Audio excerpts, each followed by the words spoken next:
Bonjour à tous et à toutes, bienvenue sur HeadBTS MCO. Dans cette vidéo, nous allons voir comment mener un projet commercial pour ton épreuve de management d'équipe. Je te rappelle que je mets à disposition chaque année une analyse et préparation complète à l'épreuve de MEX sur le nouveau sujet d'examen sorti pour cette année.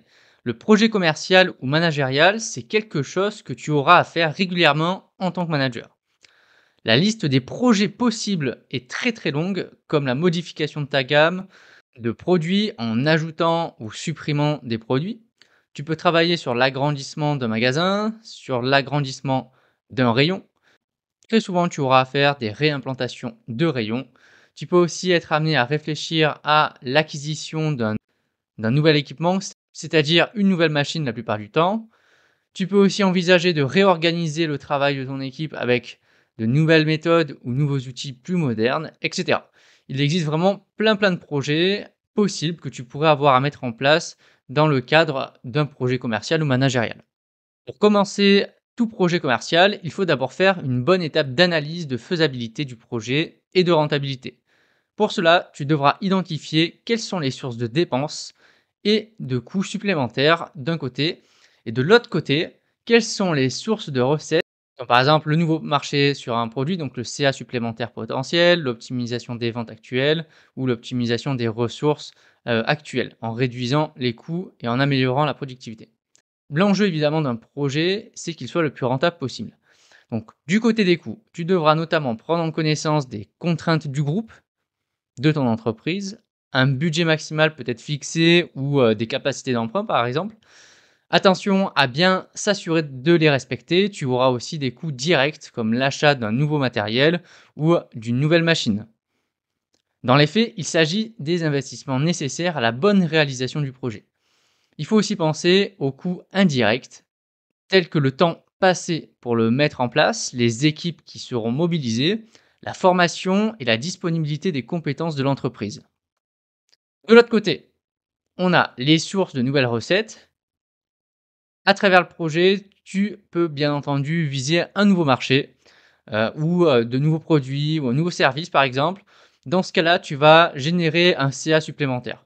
Ton projet peut aussi mieux mettre en valeur, par exemple, ton offre existante, ton offre actuelle. Et donc, ainsi, tu vas pouvoir booster ces indicateurs commerciaux. Et aussi, on n'y pense pas toujours, mais un projet commercial peut viser à optimiser les ressources actuelles. Et ainsi, on va pouvoir réduire les coûts actuels en augmentant la productivité. Une fois l'étape de faisabilité du projet passée, en tant que manager, tu seras amené à faire un point sur toutes les tâches que tu devras réaliser et tu seras aussi amené à les planifier du coup dans le temps, en fonction bien sûr des exigences de ton responsable ou du réseau. Alors, tu as plusieurs outils de planification qui sont disponibles, comme par exemple le Gantt qui est affiché à l'écran. C'est le plus connu pour les projets et ça te permet en fait de lister et hiérarchiser l'ensemble des tâches d'un projet. Tu pourras suivre l'avancement au fil du temps et t'assurer du respect des détails de chaque tâche. Dans la même optique que le Gantt, tu as un second outil qui est le PERT.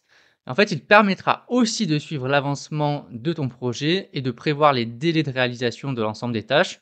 Le PERT permet de visuellement s'apercevoir des liens entre chaque tâche pour avoir l'ordre précis de réalisation en tête, avec à la fois d'un côté les tâches réellement réalisées et puis les tâches fictives en pointillé, quand il y a plusieurs tâches à réaliser avant d'en réaliser une seule.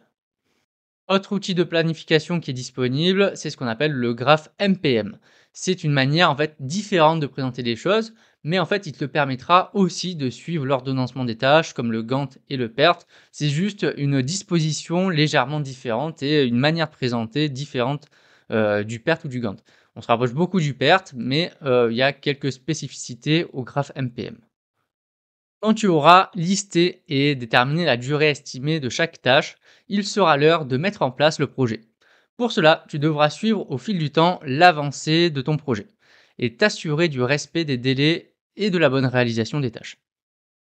Pense à faire de nombreuses réunions hebdomadaires la plupart du temps, selon l'importance de la longueur du projet. Tu pourras y faire notamment des points de suivi, anticiper des problématiques, discuter avec les différents participants du projet, prévoir d'éventuels imprévus, etc.